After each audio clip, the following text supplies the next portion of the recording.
সম্মানিত মুসল্লিয়ান একরাম, মুরব্বিয়ান আযম, আল্লাহ তাবারক ওয়া তাআলার দরবারে লাখো কোটি শুকর, যিনি আমাদেরকে অনেক মহাব্বত করে, পছন্দ করে, অনেক দয়া ও মায়া করে তার ঘর পবিত্র মসজিদে এসে জুমার নামাজ আদায় রাখানে কিছু কথা বলা ও শোনার তৌফিক দান করেছেন।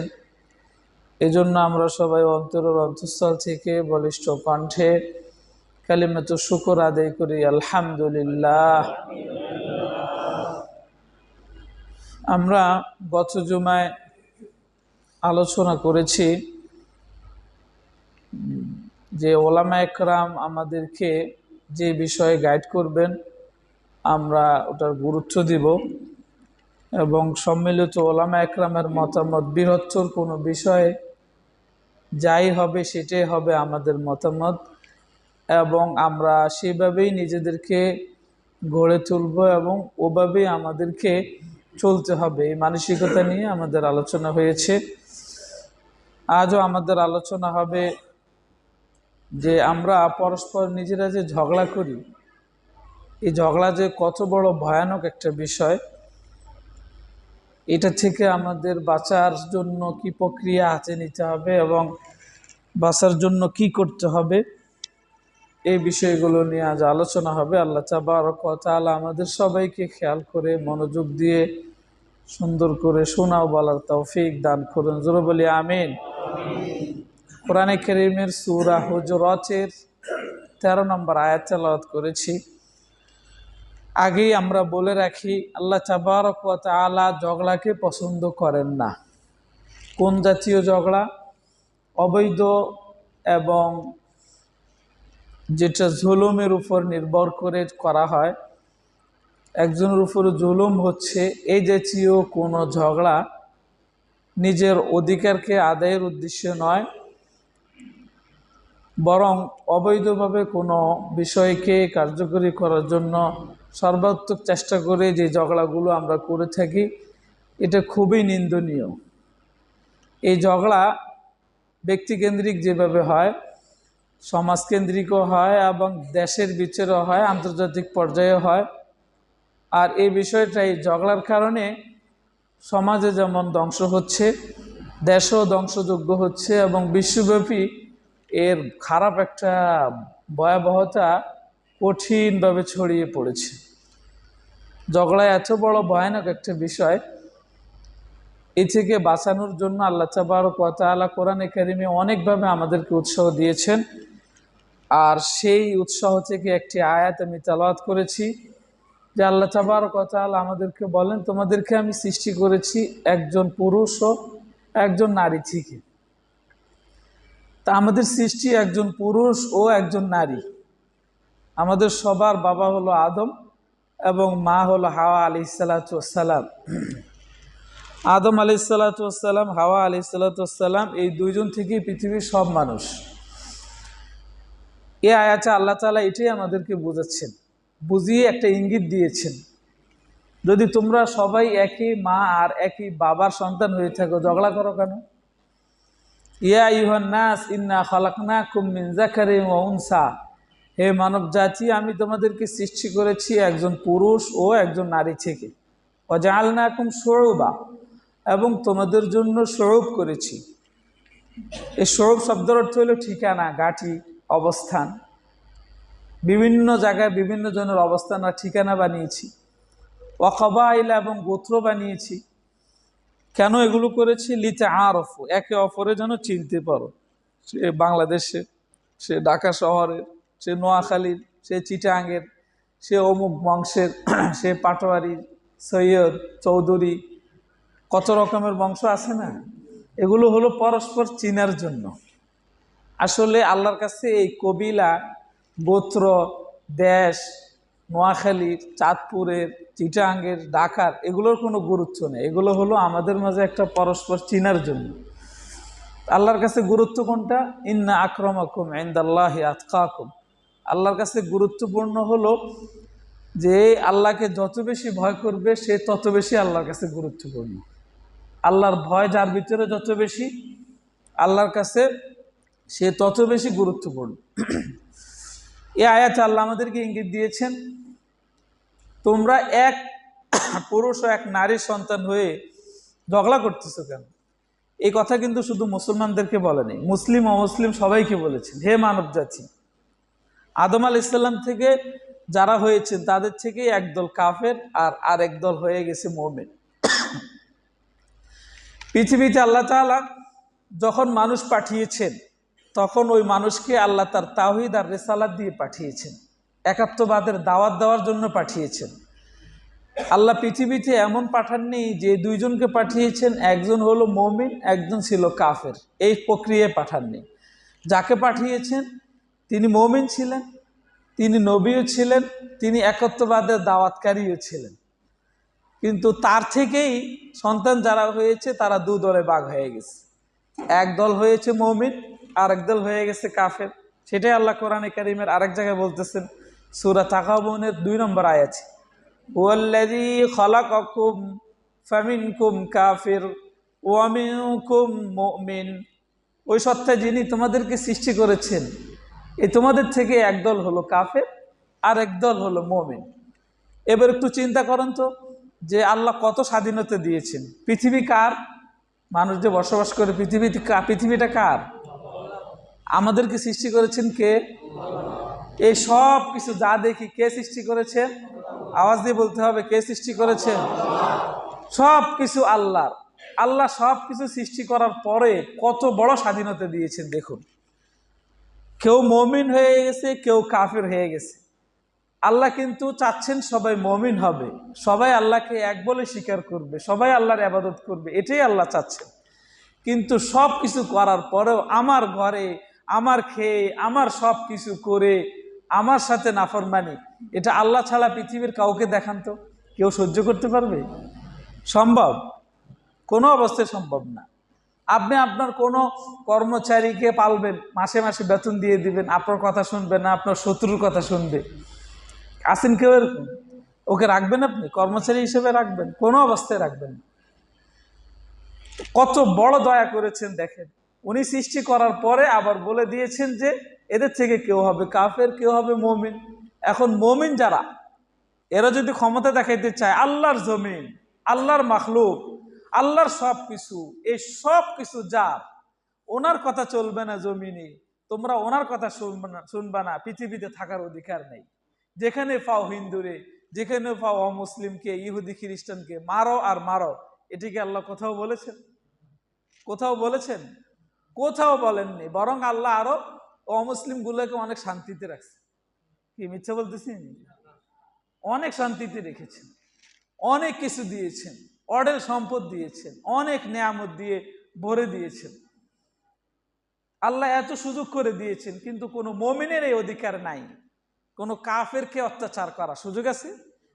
এই কথাগুলো দিয়ে আল্লাহ ইঙ্গিত দিয়েছেন, এক পুরুষ আর এক নারীর সন্তান তোমরা, আমি দেখো আমার কথা শোনো না, এরপরও খাওয়াচ্ছি, তারপরও সব কিছু দিচ্ছি, যে তুমি কোন কোয়ালিটির ব্যক্তি হলা যে তোমার এত কি ক্ষমতা হয়ে গেল তুমি আরেকজনের জোর জবরদস্তি করে ঝগড়া করবে তার সাথে? এই ক্ষমতা তোমাকে কে দিল? এই দুইটা আয়াত দিয়ে আল্লাহ আমাকে এই সবক দিচ্ছেন, আমাদেরকে এই শিক্ষা দিচ্ছেন। কোনো অবস্থায় কোনো অমুসলিমের উপর জোর করার সুযোগ নেই, কোনো অবস্থায় কোনো বেঈমানের উপরে জবরদস্তি করে ঝগড়া করার কোনো সুযোগ নেই। এই আয়াত দুটোতে আল্লাহ কিন্তু সব মানুষকে বলেছেন, মুসলিম অমুসলিম। এবার দেখুন আল্লাহ আদেশ করতেছেন মুমিনদেরকে। সূরা আলে ইমরানের 103 নম্বর আয়াতে, ওয়াতাসিমু বিহাবিলিল্লাহি জামিআ ওয়ালা তাফাররাকু। এতক্ষণ তো বললাম সব মানুষকে, ও মানব জাতি থেকে মুসলিম যারা তোমরা শোনো, তোমরা আল্লাহর রশিকে মজবুতির সাথে ধরো, ওয়ালা তাফাররাকু, বিচ্ছিন্ন হইও না, বিচ্ছিন্ন হইও না। এই বিচ্ছিন্ন কেন বলেছেন বিচ্ছিন্ন হইও না?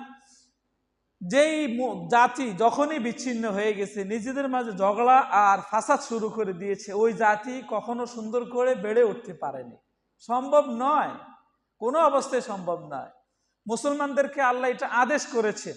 এর আগের 2 আয়াতে কিন্তু আল্লাহ সব মানুষকে আদেশ করেননি এই তোমরা সব একসাথে হয়ে থাকবা, খালি এটা ইঙ্গিত দিয়েছে ঝগড়া করো না, তোমরা কিন্তু সব আদম আর হাওয়ার সন্তানাদি। এরপরে বলছে তোমাদের স্বাধীনতা দেওয়া আছে, মুমিন হলে হও, কাফের থাকলে থাকো, কোনো সমস্যা নেই। ওখানে কোনো আদেশ করেনি।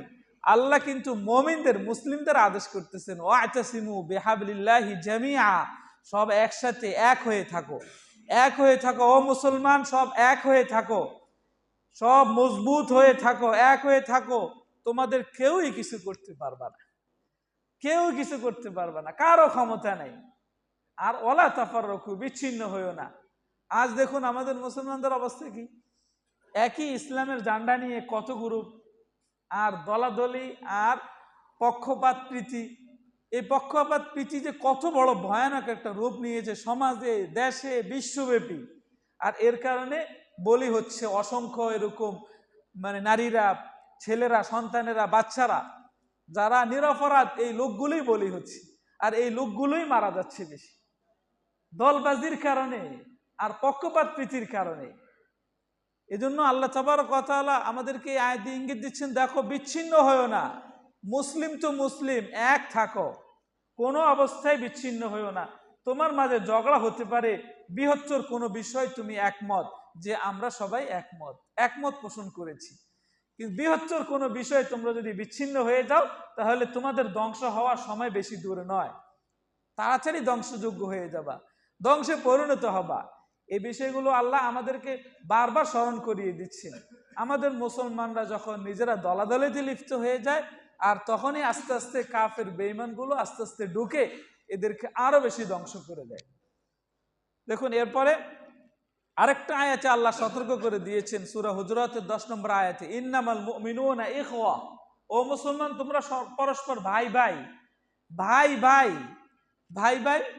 দেখুন ভাই ভাই একটা সমাজে যে ভাই ভাই থাকে, হয়তো রেশারেশি কিছু থাকে, কিন্তু যখন বৃহত্তর কোনো বিষয়ে তাদের বিরুদ্ধে কেউ হুঙ্কার দিয়ে ওঠে, সব ভাই কিন্তু এক হয়ে যায়। খেয়াল করছেন আপনারা, একটা ভাই ভাই কিন্তু রেশারেশি আসছে বিচ্ছেদে, কিন্তু যখন এদের বিরোধী শক্তি কেউ যখন একটু এদের কারো উপরে হাত তোলে অথবা কোনো কটু বাক্য বলে, তখন সব ভাইগুলো এক হয়ে যায়। আর এটাই কোরআনে কারীম আল্লাহ বুঝিয়েছেন, তোমরা সবাই ভাই ভাই, নিজেদের মাঝে কোনো বিষয়ে মনোমালিন্য থাকলেও বৃহত্তর কোনো বিষয় বিচ্ছিন্ন হবে না। বৃহত্তর কোনো বিষয় বিচ্ছিন্ন হলেই এবার তোমাকে কঠিনভাবে এটার প্রায়শ্চিত্ত দিতে হবে, কঠিনভাবে। আর আস্তে আস্তে শয়তান পেয়ে বসবে, যা আমি গত জুমে বলেছি, যে আলাদা হলেই শয়তান থাবাও দিয়ে ধরে নিয়ে যাবে, তখন আর সুযোগ থাকবে না বাঁচার। আল্লাহ আমাদের সবাইকে বোঝার তৌফিক দান করুন, জোরে বলি আমিন। আজ দেখুন আপনারা মুসলমানদের ইতিহাস দেখুন, নবীজি ইসলাম প্রচার করার পরে পুরা বিশ্বকে মুসলিমরা শাসন করেছে 1000-এরও বছর বেশি। এই 500 বছর হয়েছে আস্তে আস্তে আমেরিকার উত্থান হয়েছে। এর আগে পুরা বিশ্বকে, ইউরোপ বলেন, যা পৃথিবীর যতগুলো দেশ ছিল সব দেশে মুসলমানদেরই শাসন চলেছে। কিন্তু মুসলমান যখন নিজেরা বিভক্তিতে পরিণত হয়ে গেছে, আর তখনই কঠিনভাবে মুসলমানরা এমনভাবে মার খেয়েছে, ওই মার 500 বছর ধরে খাইতে আছে, এখন খাওয়ার মধ্যেই দিছে। আর এর বড় কারণ একটাই, যে নিজেরা পরস্পর বিচ্ছিন্ন হয়ে যাচ্ছে, নিজেদের মাঝে দলাদলি শুরু করে দিয়েছে।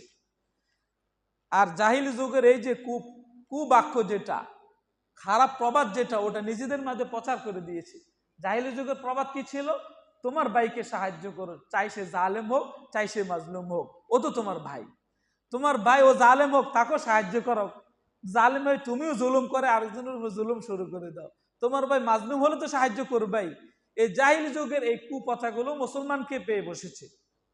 আমি এই দলের, আমার এই দলের লোকটা কি অপরাধী না ও ভালো, ও সৎপথে আছে, এটা চিন্তার বিষয় নয়। চিন্তার বিষয় হলো আমার দলের, ও আমার দলের।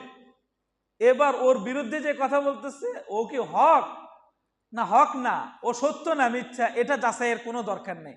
আমার দলের লোকের সাথে লাগলো কেন, আমার দলের লোকটারে বললো কেন কিছু, এই ছোটাছুটি শুরু হয়ে যায়। এই দলাদলির কারণে, পক্ষপাত প্রীতির কারণে মুসলমানদের মাঝে বিভেদগুলো সৃষ্টি হচ্ছে।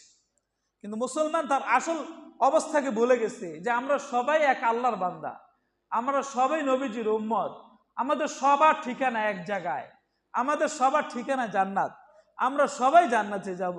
তো আমাদের বাড়িও এক জায়গায়, আমাদের যিনি মুরব্বী তিনিও এক, আমরা যাকে ফলো করে চলবো তিনিও এক। সব এক হওয়ার পরেও নিজেরা কেন দলাদলিতে লিপ্ত? এই মৌলিক কথাগুলো আমাদের মাঝে নাই, আমাদের জেহেনে, আমাদের বিচারে নিচ্ছি না আমরা। এই কারণে আমাদের দলবাজি আর পক্ষপাত প্রীতি এত বেশি বেড়ে গেছে, নিজের ঘনিষ্ঠ লোকগুলোকেও দলে না আসার কারণে একে আঘাত করতেছে, নিজের মুসলিম ভাইয়ের উপরে আঘাত করতেছে, মনে হয় যেন কাফের বেঈমানের চেয়ে বড় শত্রু। এরকম দলবাজির কারণে দেখবেন অমুসলিম গুলো বন্ধু হয়ে যাচ্ছে, কিন্তু নিজের মুসলিম ভাই এর কাছে অমুসলিমের চেয়ে বেশি বড় শত্রু হয়ে গেছে। কি কথা ঠিক কিনা কথা বলেন? বাস্তবতা এমনই হচ্ছে। নবীজি বলতেছেন দেখুন ওই জাহিলি যুগের কুপথাকে কুবাক্যকে উল্টিয়ে দাও। নবীজি বলেছেন উনসুর আখাকা যালিমান আও মাজলুমান, ও আমার উম্মতেরা তোমার ভাইকে সাহায্য করো, চাই সে জালেম হোক আর চাই সে মাজলুম হোক।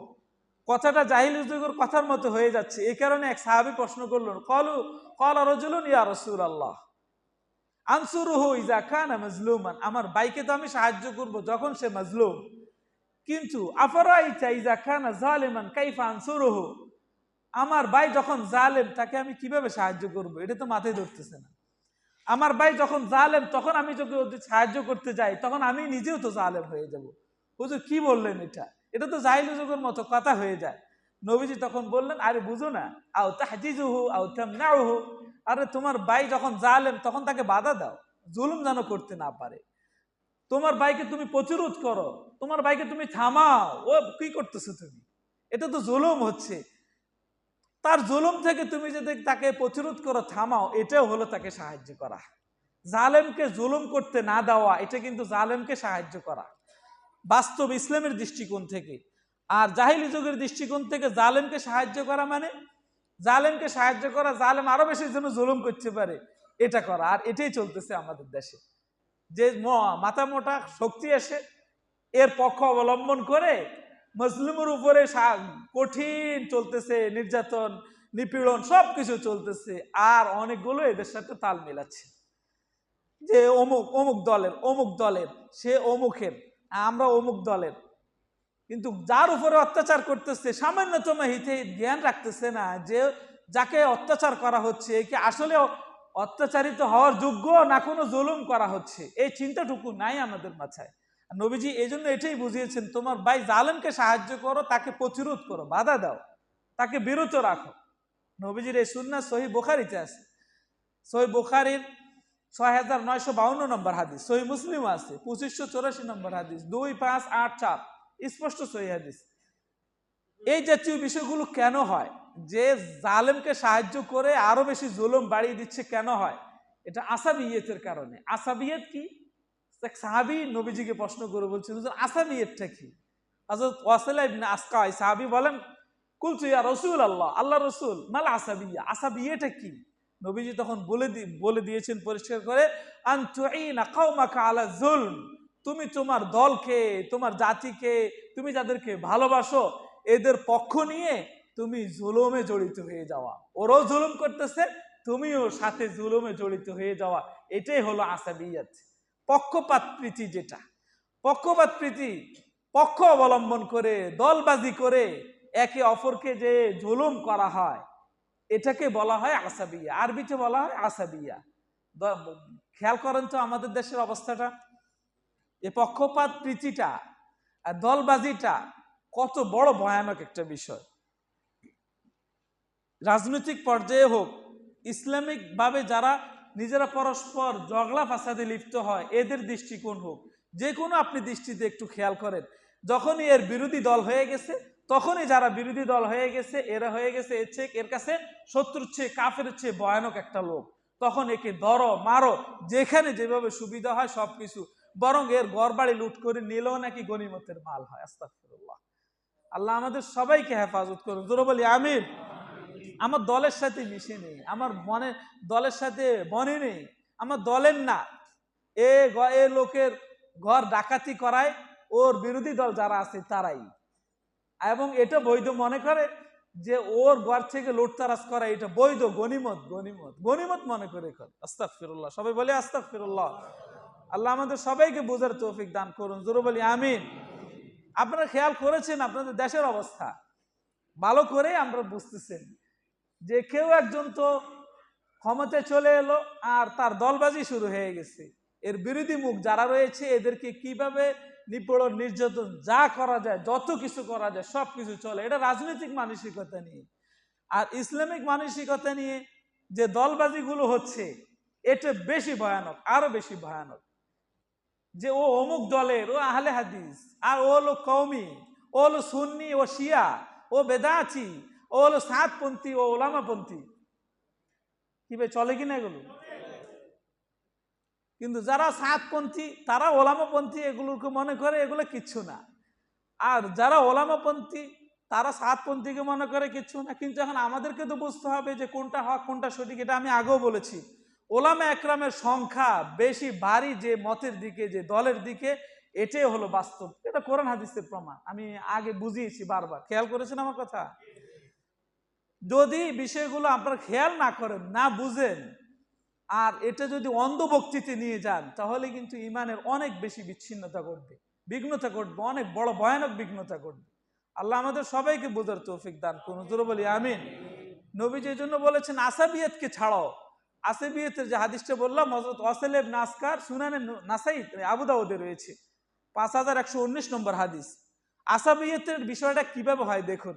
আগে ডাকে, ভাই আমাদের দলে আসে, দলে নিয়ে এবার লও, যখন সংখ্যা বাড়ি গেছে এবার লও, এবার আক্রমণ করি। এই দলে নিয়ে আসা আবার লড়াইতে লিপ্ত হয়ে আবার এই আসাবিয়তের উপর যার মৃত্যু হয়, নবীজি এই জাতীয় লোকগুলোকে বলেছেন আমার উম্মত নয়, আমার উম্মত নয়। মুসলমান একটু চিন্তা করুন, হাউজে কাউসারে নবীজি বসে যখন পানি পান করাইতে থাকবে, কাউসারের যে শরবত দিতে থাকবে, তখন যদি বলে যে সোহকন সোহকন লিমান খাইয়ারা বাদি, দূর হ, আমার সামনে থেকে দূর হ, তুই আমার উম্মত নও, তুমি আমার উম্মত নও, যাও, গতিটা কেমন হবে একটু চিন্তা করেছেন? নবীজির জন্য আপনি খাটতেছেন, আল্লাহ নবীর জন্য আমি করতেছি সবকিছু, আল্লাহর জন্য করতেছেন। আপনার আসাবিয়তের কারণে, একই পক্ষপাত প্রীতির কারণে, দলবাজির কারণে যদি আপনি আপনার ইমানকে নষ্ট করে দেন আর নবীজির উম্মত থেকে খারেজ করে দেন, তাহলে আপনার এই নবীজির ভালোবাসা আর আল্লাহর ভালোবাসা, কোরআনের ভালোবাসা আপনাকে কি উপকার করবে, কি বা উপকার করবে? একটু চিন্তা করুন, একটু খেয়াল করুন ও মুসলমান ভাইয়েরা, একটু খেয়াল করুন। নবীজি বলেছেন মান দা ইলাল আসাবিয়্যতি, যে পক্ষপাত প্রীতির দিকে ডাকে, দলবাজির দিকে ডাকে, আসো আসো আমাদের এখানে আসো, এই বিশ্ব আমিরের দলে আসো, এদিকে আসো, অথবা অন্য কোনো প্রক্রিয়া যারা দলবাজি করতেছে আসো, ডেকে নেয়, ডেকে নিয়ে দল বাড়ি হওয়ার পরে নবীজি বলতেছেন ফালাইসে মিন্নি, যে আসাবিয়্যতির দিকে ডাকে ও আমার দল নয়, আমার উম্মত নয়। ওয়ালাইসা মান কাতালা আসাবিয়্যাতান, ও আমার দলের নয়, যে আসাবিয়্যতের উদ্দেশ্য করে, দলবাজিকে কেন্দ্র করে লড়াইতে লিপ্ত আছে, ঝগড়াঝাটিতে লিপ্ত আছে। নবীজি আরো বলেছেন ওয়ালাইসা মিন্না মিন্নি, আমার থেকে নয়, ও আমার থেকে নয়। মান মাতা আলা আসাবিয়্যাতিন, যার মৃত্যু হয়েছে দলবাজির মানসিকতা নিয়ে, যার মৃত্যু হয়েছে দলবাজির মানসিকতা নিয়ে, যে দলবাজির মানসিকতা নিয়ে ঢুকেছে, আবার লড়াইতে লিপ্ত হয়েছে, ঝগড়ায় লিপ্ত হয়েছে, আবার এর উপর মৃত্যু হয়েছে, নবীজি পরিষ্কার জানিয়ে দিয়েছেন ও আমার দল নয়, আমার উম্মত নয়। সহজ কথা, কথাটা কি সহজ মনে হচ্ছে? চিন্তা করতেছেন কত কঠিন কথা। সুনানে আবি দাউদের হাদিস, স্পষ্ট সহিহ হাদিস, 5120 নম্বর 21 নম্বর হাদিস, 5121 নম্বর হাদিস, 5121 স্পষ্ট সহিহ হাদিস। এইগুলো হয় কেন? এটা হয় হলো অন্ধভক্তি। অন্ধভক্তি বুঝেন? অন্ধভক্তি বুঝেননি? অন্ধভক্তি, না বুঝে না শুনে, না আমি ওনাকে মানি, উনি যদি জাহান্নামে যায় আমিও জাহান্নামে যাব। আস্তাগফিরুল্লাহ। আল্লাহ আমাদের সবাইকে হেফাজত করুন, জোরে বলি আমিন। এত বড় হুজুর হওয়ার পরে, এত বড় ব্যক্তিত্ব হওয়ার পরে, এত কিছু হাদিস মুখস্থ হওয়ার পরে, এত কিছু করার পরে সে যদি জাহান্নামে যায়, তা আমার মতো এরকম অদম কোন রকম দুনিয়াতে আসি, তো এই হুজুরুল্লাহকে জাহান্নামে গেলে কি ক্ষতি? কথাটা কত কঠিন বলতেছে, ও সামান্যতম চিন্তা করতেছে। নবীজি এটাই বলতেছেন, বস্তুর মোহাব্বত মানুষকে অন্ধ আর বধির করে ফেলে। ক্বালা রাসূলুল্লাহ সাল্লাল্লাহু আলাইহি সাল্লাম হুব্বুকা শাই ইউমি ওয়া ইউসিম, তোমাকে বস্তুর মোহাব্বত অন্ধ আর বধির করে ফেলবে। কেন এই কথা বলছেন? কোন বস্তুর প্রতি আপনি যদি এত বেশি ইন্টারেস্টিং হন এবং ওটাকে যদি বেশি আগ্রহ দেখান, তাহলে ওটার যে খারাপ দিকগুলো আপনার চোখে পড়বে না, ওটার খারাপ কথাগুলো আপনার কানে দিয়ে যাবে না। এই জন্য নবীজি বলেছেন বস্তুর মোহাব্বত মানুষকে অন্ধ আর বধির করে ফেলে। চোখে দেখবেন না ওই যে ওর দোষগুলো। আপনি যার দলবাজিতে লিপ্ত, ও তার যে দোষগুলো আপনি তো নিচ্ছেন না মাথায়। আপনি মাথায় নেওয়ার পরে না ধরবেন যে এটা আসলে দোষ কিনা। আপনার নেওয়ার মতোই পাত্র নাই, কারণ আপনি এত বেশি আসাবিয়তের অন্তর্ভুক্ত হয়ে গেছেন, পক্ষপাত প্রীতির অন্তর্ভুক্ত হয়ে গেছেন, দলবাজির অন্তর্ভুক্ত হয়ে গেছেন। এখন সঠিক জিনিসটা আপনার মাথায় ঢুকবে না। নবীজি বলেছে, হব্বুকে সেই ইউআমি ওয়া ইউসিব, বস্তুর মহাব্বত তোমাকে, নবীজিকে বারবার বলতেছেন, আল্লাহ নবীজিকে বলতেছেন মানে আমাদেরকে বলতেছেন, বস্তুর মহাব্বত মানুষকে অন্ধ আর বধির করে ফেলে। এই অন্ধ আর বধির হয়ে দলবাজিটা হয়, আর অন্ধ আর বধির হয়েই স্বজনপাত বা স্বজন প্রীতিটা হয়, পক্ষপাত প্রীতিটা হচ্ছে এই কারণেই হচ্ছে। এজন্য আমরা যে বস্তুকে বা যে আলেমকে বা যাকে বেশি মহাব্বত করব, আমাদেরকে চিন্তা করতে হবে সে নবী নয়। বুঝতেছেন আমার কথা ভাই? নবী আর আসবে। এখন আমরা যত বড় আল্লামাতুদ্দাহার, ফাহামাতুল আসর, মানে যত বড় পর্যায়ের ব্যক্তিত্ব হোক না কেন, আমরা যাকেই ফলো করব এই লোককে ধরে নিতে হবে মানুষ। মানুষ মানুষ না নাকি অন্য কিছু? ফেরেশতা? মানুষ। ভুল হওয়ার সম্ভাবনা আছে।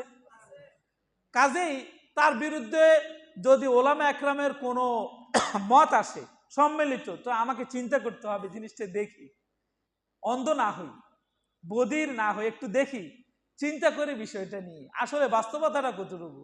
তাহলে দেখবেন আপনার বুঝ হবে, আল্লাহ বুঝ দিবে, আপনাকে সঠিক রাস্তা দেখাবেন। আর কি হুজুর ব্যাপারে কোনো কিছু শুনতে চাই না, কিচ্ছু না, আরে কি বলেন এগুলো, এগুলো হতেই পারে না। সৈয়দ বংশ, যিনি সৈয়দ বংশের মানুষ আবার এও কথা বলতে পারে? কোন হাদিসে এইভাবে বলা আছে সৈয়দ বংশের মানুষ সবসময় সব জান্নাতে যাইব? কেউ হাদিসে দেখাইতে পারবে? কুরাইশ বংশের সবাই, নবীজির বংশের সবাই জান্নাতে যাইব কোন হাদিসে দেখাইতে পারবে? কোনো হাদিসে নেই। তো আমি আর আপনি কিভাবে এতটুকু গ্যারান্টি দিচ্ছি? আস্তাগফিরুল্লাহ, সবাই বলে আস্তাগফিরুল্লাহ, আওয়াজ করে বলে আল্লাহু আকবার। আল্লাহ তাবারক ওয়া তাআলা আমাদের সবাইকে বুঝদান করুন, জোরে বলি আমিন। নবীজি সাল্লাল্লাহু আলাইহি সাল্লাম বলেছেন, যারা এই পক্ষপাত প্রীতিতে অন্তর্ভুক্ত, দলবাজিতে অন্তর্ভুক্ত, এদের জন্য জাহান্নাম, এদের ঠিকানা হলো জাহান্নাম। পক্ষপাত আর দলবাজির কারণেই মানুষ পৃথিবীতে সবচেয়ে বেশি ঝগড়া করে। ব্যক্তি কেন্দ্রিক ঝগড়াগুলো কম, এগুলো অল্প সময়ের ভিতরে মিটে যায়, কিন্তু পক্ষপাত আর দলবাজির ঝগড়াগুলো দিন দিন আরো বাড়তে থাকে, প্রচুর পরিমাণে বাড়ে। আপনি দেখুন, আপনার কোনো প্রতিবেশীর সাথে ঝগড়া হয়েছে, দুই একদিন পরে দেখবেন আবার সালাম বিনিময়ে কথাবার্তা হয়ে যাচ্ছে। কিন্তু দলবাজির যে ঝগড়াগুলো হয়, ওগুলো দেখবেন আস্তে আস্তে খালি দানা বাঁধতেছে, আরো আস্তে আস্তে প্রসার হচ্ছে, আরো মজবুত হচ্ছে। এটা হলো খুবই ভয়ানক। এই বিষয়গুলোর, এটার প্রতি আল্লাহ বারবার সতর্ক করতেছেন, নবীজি আমাদেরকে বারবার সতর্ক করেছেন। আর এই কারণে একটা দেশ ধ্বংস হয়, এই কারণে একটা জাতি ধ্বংস হয়, এই কারণে বিশ্বের বিশৃঙ্খলা দেখা দিচ্ছে। আল্লাহ আমাদের সবাইকে বোঝার তৌফিক দান করুন, জোরে বলি আমিন। নবীজি এই জন্য বলেছেন, প্রতি সপ্তাহে 2 দিন, বৃহস্পতিবার আর সোমবারে জান্নাতের দরজাগুলো খোলা হয়, সবাইকে ক্ষমা করে দেওয়া হয়, কিন্তু এই দলবাজি, পক্ষপাত প্রীতি যারা, এদেরকে ক্ষমা করা হয় না। আল্লাহ আমাদের সবাইকে বোঝার তৌফিক দান করুন, জোরে বলি আমিন। ইফতাহু আবওয়াবুল জান্নাহ, ইফতাহু আবওয়াবুল জান্নাহ ইয়াউমাল খামিস ওয়া ইয়াউমাল ইসনাইন। 2 দিন, সোমবার আর হলো বৃহস্পতিবার, 2 দিন জান্নাতের দরজাগুলো আল্লাহ মুমিনদের সম্মানার্থে খুলে দেন। খুলে দেওয়ার পরে ফায়ুগফারু লিকুল্লি আবদিন লা ইউশরিক বিল্লাহি শাইআন, সব বান্দাকে ক্ষমা করে দেওয়া হলেও, যারা শিরক করে না এরা ছাড়া অন্যদের সবাইকে ক্ষমা করে দেওয়া হলেও, ইল্লা রাজুলুন কানাত বাইনাহু ওয়া বাইনা আখিহি শাহনা, কিন্তু ওই ব্যক্তির মাঝে আরেক ভাইয়ের মাঝে যে দলবাজি রয়ে গেছে, বিদ্বেষ রয়ে গেছে, এই জাতীয় 2 ব্যক্তিকে, ওই দলবাজিওয়ালাগুলোকে আল্লাহ ক্ষমা করবেন না কোনো অবস্থায়। অবৈধ দলবাজি বলতেছি বারবার, অবৈধ দলবাজি, যেটা বৈধ নয়, বৈধটা কোনটা সেটা সামনে বলতেছি, দেখুন, অবৈধ দলবাজি, এটা কোনো অবস্থায় আল্লাহ সহ্য করবেন না, এদের জন্য ঠিকানা হলো জাহান্নাম। আল্লাহ ইয়াজুবিল্লাহ, সবাই বলে আস্তাগফিরুল্লাহ, আওয়াজ করে বলে আস্তাগফিরুল্লাহ, আল্লাহু আকবার। আল্লাহ আমাদের সবাইকে বোঝার তৌফিক দান করুন, জোরে বলি আমিন। নবীজির এই সুন্নাহ এটা সহিহ মুসলিমে রয়েছে, সহিহ মুসলিমের স্পষ্ট সহিহ হাদিস 2565 নম্বর হাদিস, 2565 2565 নম্বর হাদিস, স্পষ্ট সহিহ হাদিস। ও মুসলমান, একটু খেয়াল করুন সবাই, আল্লাহ তাবারক ওয়া তাআলা আমাদেরকে এই জিনিসগুলো বারবার কেন বলতেছেন এবং নবীজি কেন বারবার হাদিস দিয়ে বোঝাচ্ছেন যে মুসলমান যখন এই দলবাজিতে লিপ্ত হয়ে যায় তখনই আস্তে আস্তে এদের মাঝে বিভেদ সৃষ্টি হয়ে যায়।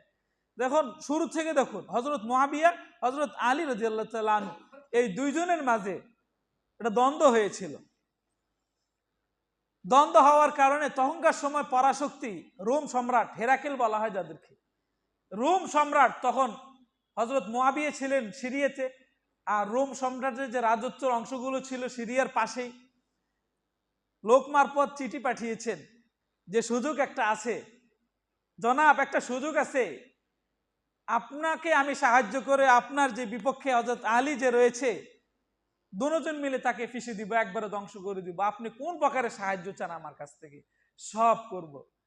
হযরত মুআবিয়া বিচক্ষণ ছিলেন, উল্টা পিঠে লিখে দিয়েছেন, খবরদার বলতেছি দ্বিতীয়বার এই বাক্য উচ্চারণ করবা, আমি হযরত আলী সহ তাকে নেতা বানিয়ে, তাকে আমার আমির বানিয়ে, তার অধীনস্থ সাধারণ সৈন্য হয়ে তোমার বিরুদ্ধে যুদ্ধ ঘোষণা করব। বুঝছেন আমার কথা সবাই? এই জাতীয় বিচক্ষণতার বিষয়গুলো মুসলমানরা খেয়াল করে না। দ্বন্দ্ব হয়ে গেছে তো দ্বন্দ্ব হতে পারে, ইসলামের বিষয়গুলো নিয়ে সাহাবা একরামের মাঝেও দ্বন্দ্ব হয়েছে, ওলামা একরামের মাঝেও দ্বন্দ্ব হয়েছে, হয়ে আসতেছে, কিন্তু আমাদেরকে তো বিচক্ষণতার পরিচয় দিতে হবে যে আমি কিভাবে নিজেকে পেশ করব, আর আমি নিজে কিভাবে থাকবো। এটা যদি আমি আর চিন্তা না করি আর অন্ধভক্তিতে লিপ্ত হয়ে যাই তাহলে কিন্তু কঠিন বিপদ, আমার ইমানের জন্য কঠিন বিপদ আসতেছে। আল্লাহ আমাদের সবাইকে বোঝার তৌফিক দান করুন, জোরে বলি আমিন। আপনি দলবাজি, অবৈধ দলবাজি ছাড়া আপনার গোত্রের লোককে, আপনার দলের কাউকে বিপদে পড়ছে সাহায্য করেন, কোনো সমস্যা নেই, এটা ভালো। নবীজি এক খুতবায় বলেছেন, হযরত সুরাকা এই খুতবাটা বর্ণনা করতেছেন, নবীজি বলেন খাতাবানা রাসূলুল্লাহ সাল্লাল্লাহু আলাইহি ওয়াসাল্লাম, নবীজি আমাদেরকে খুতবা দিচ্ছেন, খায়রুল মুদাফি ফি আশিরাতিহি, সবচেয়ে উত্তম ব্যক্তি ওই যে লোক তার অধীনস্থ যারা রয়েছে এবং তার দলের লোক যারা রয়েছে তাদেরকে সাহায্য করে, ওই সাহায্যটা মালাম ইয়াসাম, যতক্ষণ এটা অবৈধ আর কোনো গুনাহের না হয় ততক্ষণ পর্যন্ত ওই লোকটা তার দলের কাউকে সাহায্য করা এটা আল্লাহর কাছে শ্রেষ্ঠত্বের কোনো বিষয়। বুঝতেছেন আমার কথা ভাই? আপনি আপনার দলের লোককে সাহায্য করবেন যতক্ষণ দলের লোকটা থাকবে হলো বৈধ শুরুতে, ভালো পথে, ততক্ষণ পর্যন্ত সাহায্য করা চলবে, এটা প্রশংসনীয় বিষয়। নবীজির এই সুন্নাহ এটাও সুনানে আবি দাউদে রয়েছে, সুনানে আবি দাউদের 5120 নম্বর হাদিস, 5120 নম্বর হাদিস। দেখুন, পক্ষপাত করা এবং পক্ষপাত প্রীতি থাকা এটা ভালো যখন বৈধ শুরুতে হয়, ভালো পন্থায় হয়, তখন আপনি আপনার দলের লোককে সাহায্য করা অনেক ক্ষেত্রে জরুরি হয়ে দাঁড়ায়। কোরআন শরীফে আছে, সূরা কাসাস নামে একটা সূরা আছে, 20 নম্বর পারা, এই সূরার 15 নম্বর আয়াতে দেখুন, হযরত মূসা আলাইহিস সালাম এক দ্বিপ্রহরে বের হয়েছেন ঘর থেকে খাবার খেয়ে কোনো এক কাজে, ওয়াদাখালাল মাদিনাতা আলা হিনি গফলাতিন মিন আহলিহা, তিনি শহরে এমন সময় প্রবেশ করেছেন যে সময় মানুষ আরাম করতেছে, ব্যস্ত, আরামে ব্যস্ত সবাই, শহরে অলি গলি সব ফাঁকা। এ সময় মূসা আলাইহিস সালামের তার নিজের গোত্রের বনি ইসরায়েলের এক লোক মূসা আলাইহিস সালামের কাছে সাহায্য চেয়েছেন। ফাস্তাগাসাহুল্লাযী মিন শিআতিহি, মূসা আলাইহিস সালামের কাছে তার গোত্রের বনি ইসরায়েলের এক লোক সাহায্য চেয়েছেন তার শত্রুর বিরুদ্ধে, মানে কিপ্তির বিরুদ্ধে। কিপ্তিকে ফেরাউনের যারা অনুসারী, ফেরাউনের বংশের যারা, ফেরাউনের রাষ্ট্রের যারা অনুসারী এবং রাষ্ট্রকে যারা মানে তার দলের লোক যারা, এদেরকে বলা হয় কিপ্তি। ওই কিপ্তি একজনে জুলুম করতেছে হযরত মূসা আলাইহিস সালামের বংশের এক লোককে, আর এই সময় মূসা আলাইহিস সালাম ওই পথ দিয়ে যাচ্ছেন। তখন ওই বনি ইসরায়েলের ওই লোকটা মূসাকে পেয়ে একটু শক্তি বেড়ে গেছে, বলল, ভাই আমাকে একটু বাঁচান। কি হয়েছে? যে এই যে ফেরাউনের এরা ক্ষমতা আছে, এদের শক্তি বেশি, ও জোর করতেছে, ওর যে একটা বোঝা আছে ওটা আমাকে ওর বাড়িতে নিয়ে দিয়ে আসতে হবে, অথচ আমার ব্যস্ততা আছে, ওর কাজ আমি করব কেন, ও জোর করতেছে না, দিতে হবে। যে জালেমদের অবস্থা যেরকম আমরা খেয়াল করেছি, খেয়াল করেননি আপনারা? মানতে হবে, যা বলে তাই মানতে হবে। ওর অবস্থা এরকম, ওই কিপ্তি বলতেছে বেটা এটা মানতে হবে তোকে। আমরা হলাম ক্ষমতায় আছি, আমাদের সরকার, আমরা ক্ষমতায় আছি, আমার এই কথা মানতে হবে তোমাকে, তুমি এটা আমার বাড়িতে নিয়ে পৌঁছাই দিতে হবে। ও না আমি নিব না, আমার কাজ আছে, দস্তাদস্তি হচ্ছে। এমন সময় মুসা আলাইহিস সালাম গিয়েছেন, আর তখনই ফাস্তাগাসাহুল্লাযী মিন শিয়াতিহি আল্লাযী মিন আদুবি, তখনই মুসা আলাইহিস সালামের কাছে ওই লোকটা সাহায্য চাইলো, বনি ইসরাইল লোকটা। মুসা আলাইহিস সালাম কাছে এসে বললেন কি ব্যাপার, কি হয়েছে, কি হয়েছে? কিপ্তি ওটা তো ক্ষমতায় আছে, কাউকে ভয় করে না, বিরোধী দল এবার 10টা আসলো, কি সমস্যা? আমাদের দল তো ক্ষমতায় আছে, পুলিশ তো আমাদের পক্ষে, র্যাব সেনাবাহিনী সব তো আমাদের টাকা খেয়ে বড় হয়েছে, যে কোনো সময় বলবো আর চলে আসবে, একা থাকলে কি হয়েছে?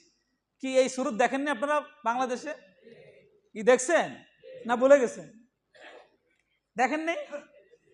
ভয় আসছে, না জানি আবার ক্ষমতায় আসলে আবার আবার না জানি আমাদেরকে ভালো করে ধরে, কি ভয় লাগতেছে? আল্লাহ আমাদের সবাইকে হেফাজত করুন, জোরে বলি আমিন। জালেম জালেমে, এক জালেম যখন নিপাত হবে কোনো ভয় নাই, জালেমের একবার নিপাত হলে দ্বিতীয়বার জালেম এই জায়গায় আসার সুযোগ নাই। কথা ঠিক কিনা কথা বলেন? কোনো অবস্থায় সুযোগ নেই, কোনো অবস্থায় সুযোগ নেই, এটা আল্লাহরই নীতি।